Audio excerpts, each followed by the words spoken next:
Hey fellow tennis nerds, and welcome to This Week in Tennis. This week it's all about Monte Carlo pretty much.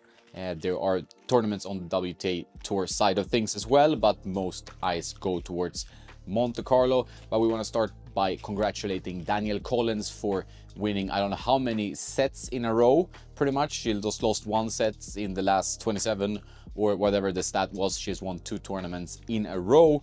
She did win the Miami Masters. She won Charleston. This is her last year on tour. I talked about that in the last video and also mentioned her racket specs, so check out last week's video. Currently testing some strings and the new Restring Sync. Review to come. I know I have a lot of reviews in the pipeline. Doing all my own editing at the moment. Hope to change that, and that's taking up a lot of time. So that's been it. Done some work on tennisnerd.net. We've launched some merch that you can buy. I'm wearing one of the pieces in our merch shop, both US and Europe friendly. So check it out on tennisnerd.net. Podcast coming up tomorrow with none other than Craig Shapiro, a bit of a media icon in the tennis world. Had a fascinating talk with him about the state of tennis, his presence at the Sunshine Double, how it is to interview these top players that he interviews on his podcast, and so on. So I hope you find that conversation fascinating and tune in to the podcast. I'm gonna string up this V-Core 98 racket I'm revisiting with some customization now that I'm playing heavier rackets.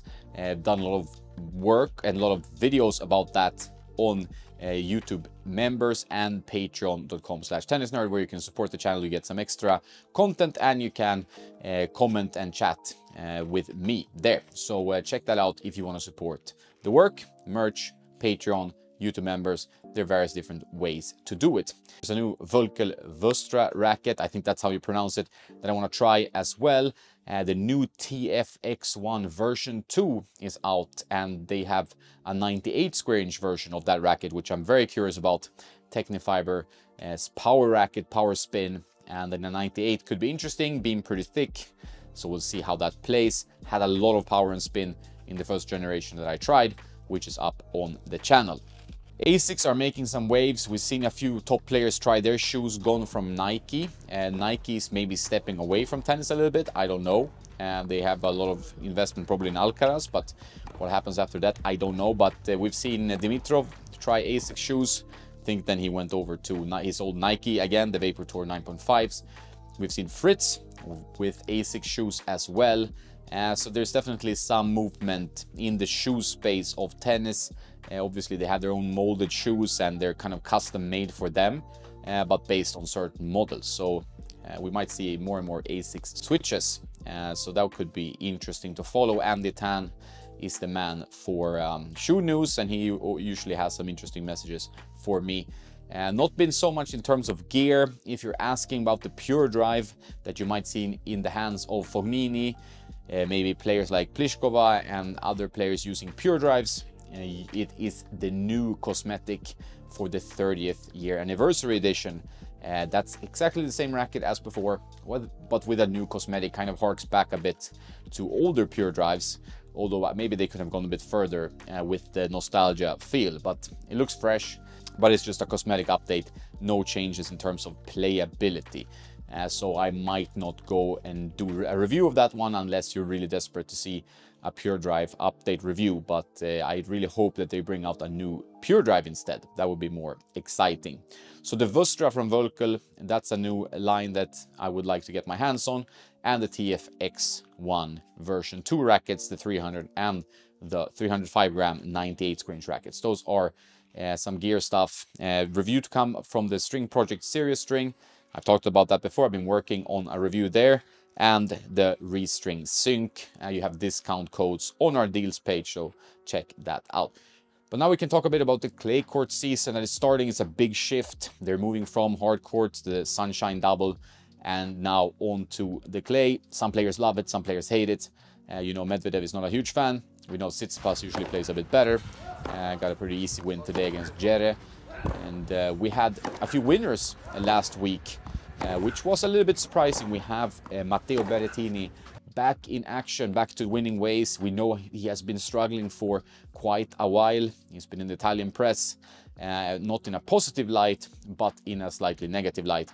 Now things seems to be turning around. He did win in Marrakech.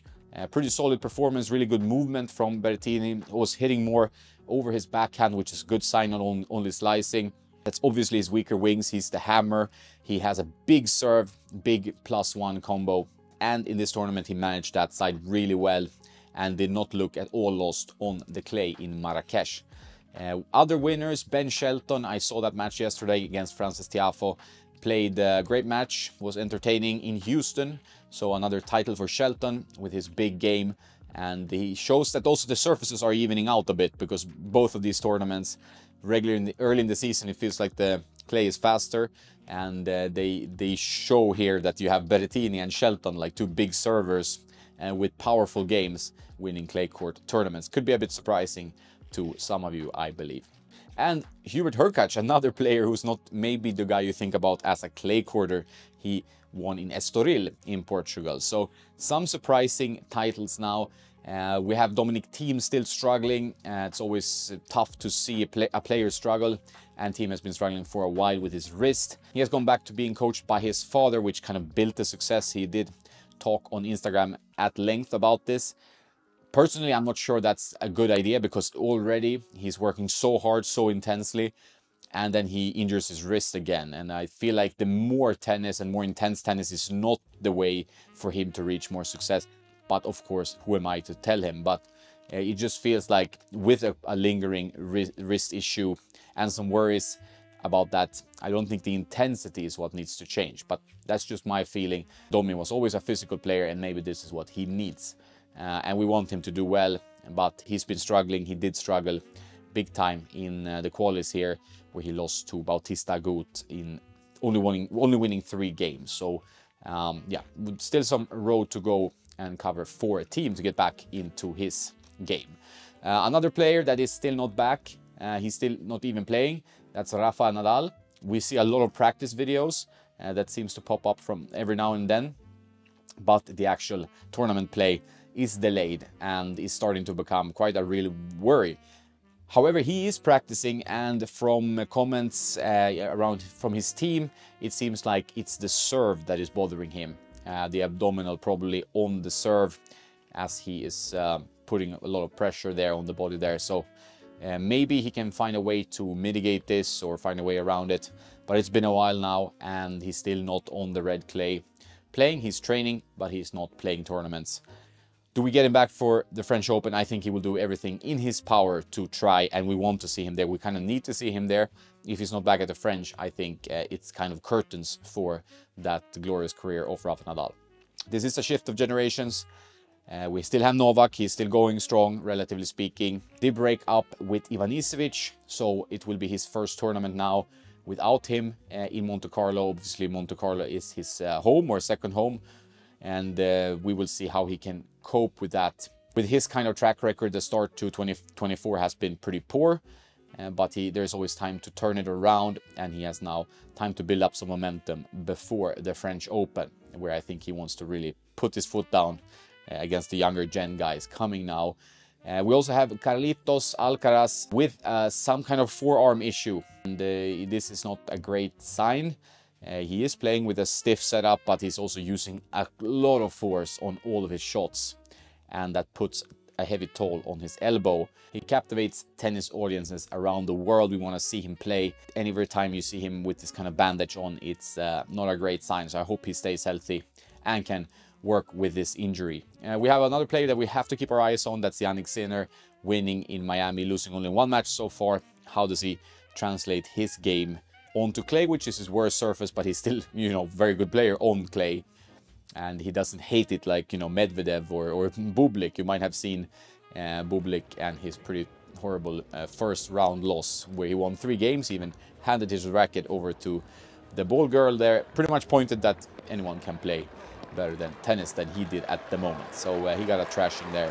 Got to give thumbs up to Jan-Lennard Struff, who came back against Sebastian Baez. I predicted Baez to win this match. I do have predictions pretty much every day on tennisnerd.net. Sometimes you want to take them back, because this one was a little bit rough, you know. He lost first set 6-1, Struff, and I think was down a break. And that's kind of the time where you turn off the TV or the tennis TV or tennis channel, whatever you're watching this on. But then he came back, and Struff does play well on clay. We've seen him do very, very good results. I think it was last year, when you're kind of in shock because you see him as kind of a Berrettini-style player where it's a big serve, forehand. But for some players, that extra time you get on the ball on clay, where they just move better, makes a difference. And Struff is kind of surprisingly good at that. And it seems to work well for him both on grass and clay. He did reach the final on grass last year at the Boss Open as well. So it seems to like grass and clay better than hard courts. We have some guest posts on tennisnerd.net about the clay court season, looking into like the top runners of the Monte Carlo Masters. So big thanks to Simon Seitler, who wrote about some young guns coming up.